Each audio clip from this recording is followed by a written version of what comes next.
Talking about International Wildlife Day, and I am joined by Dr. John Kipkorir Chumo, who is the Conservation Secretary at the State Department for Wildlife. Welcome to the program. Yeah, thank you so much, Mr. Mwiki.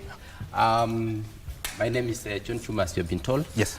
Coming from the State Department for Wildlife, under the Ministry of Tourism and Wildlife. Yes. And I'm happy that today you've hosted us. Yes. And more so on matters to do with wildlife in this country. Yes. And in particular about the Wildlife Day that is normally celebrated on 3rd of March of every year. Tell us about that, the International Wildlife Day. I mean, International Wildlife Day is a day that is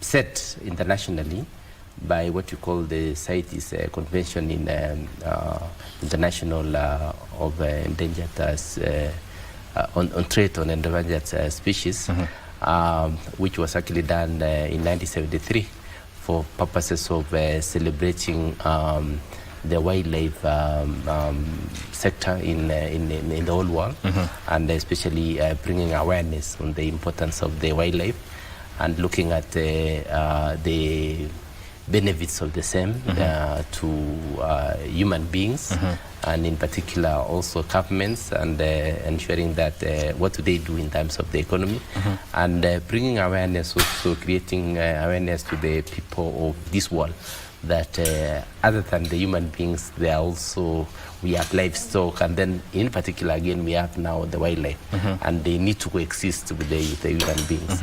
And the other thing is actually to look at the challenges these animals are going through, because if you look at currently there are, for example, 3 major issues that the wildlife are actually going through. One of it is actually the climate change.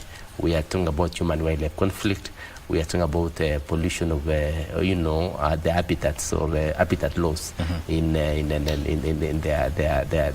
parks, the game reserves, for example, the sanctuaries, and also the conservancies.